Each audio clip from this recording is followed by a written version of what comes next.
वैभव लक्ष्मी व्रत कथा। कथा। एक विशाल नगर था। व्यवसाय की दृष्टि से तो वह नगर बहुत अच्छा था। दूर दूर से लोग यहाँ काम की तलाश में आते थे। इस नगर की सबसे बड़ी बुराई यह थी कि यहाँ निवास करने वाले लोग ज़्यादातर बुरे कर्मों में संलिप्त रहते थे। जुआ खेलना, शराब का सेवन, गंदी भाषा का प्रयोग इस शहर में अत्यधिक मात्रा में होता था। इसी नगर में मनोज और शीला नामक दंपति रहा करते थे। दोनों ही अपना ज्यादातर समय प्रभु भजन में व्यतीत करते थे। मनोज पूरी ईमानदारी से कार्य करता था। शीला कुशल तरीके से घर संभालती थी। उसको जानने वाले लोग भी उनके व्यवहार की सराहना करते थे। देखते देखते समय ने करवट ली। कुछ दिनों बाद इनकी गृहस्थी को किसी की नज़र लग गई और मनोज की संगत बिगड़ गई। उसे जल्द से जल्द धनी करोड़पति बनने का भूत सवार हो गया। करोड़पति बनने की तीव्र आकांक्षा ने उसे जुए का आदी बना दिया। इसी गंदी आदत के कारण उसकी आर्थिक स्थिति कमजोर होती चली गई। शीला को यह देखकर बहुत दुख हुआ, लेकिन उसने अपने आप को संभालते हुए ईश्वर की पूजा अर्चना जारी रखी।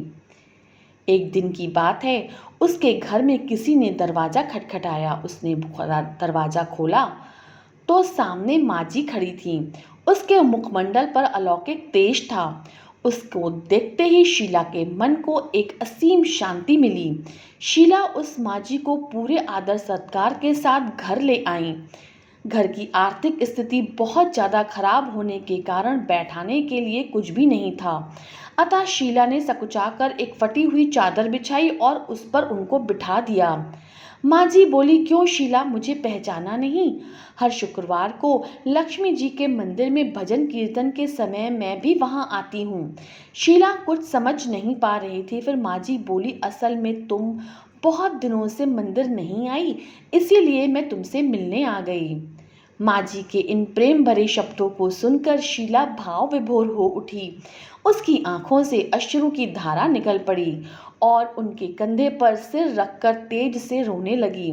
माँ जी ने उसे स्नेहपूर्वक समझाते हुए कहा, बेटी, सुख और दुख तो जीवन में आता जाता रहता है। तुम धैर्य रखो बेटी। तुम बताओ, क्या परेशानी है तुम्हें?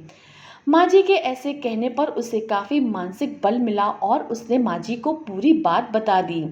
शीला की पूरी बात सुनकर माँ जी ने उससे कहा, बेटी, कर्म की गति बड़ी ही अनोखी होती है। प्रत्येक इंसान को अपने कर्मों का फल भुगतना ही पड़ता है, यह अटल सत्य है। तू अब चिंता मत कर, तुम्हारे सुख के दिन जल्दी ही वापस आएंगे।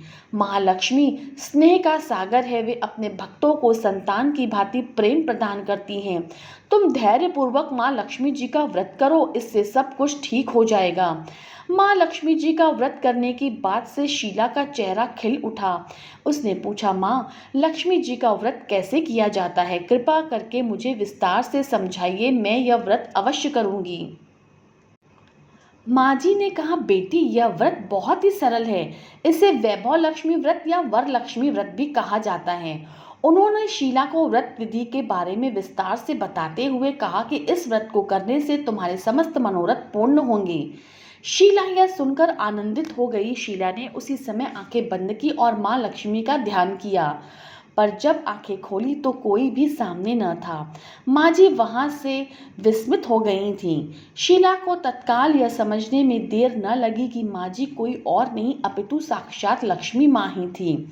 माँ जी के जाने के बाद शीला ने 21 शुक्रवार तक पूरी भक्तिभाव से वैभव लक्ष्मी का व्रत किया। 21वें शुक्रवार को माँ जी द्वारा बताई गई विधि के अनुसार शीला ने व्रत का उद्यापन किया और माँ से प्रार्थना करते हुए कहा कि हे वैभव लक्ष्मी माँ, मेरी विनती स्वीकार करो, मेरे सारे कष्ट हर लो, अब हम सबका कल्याण करो।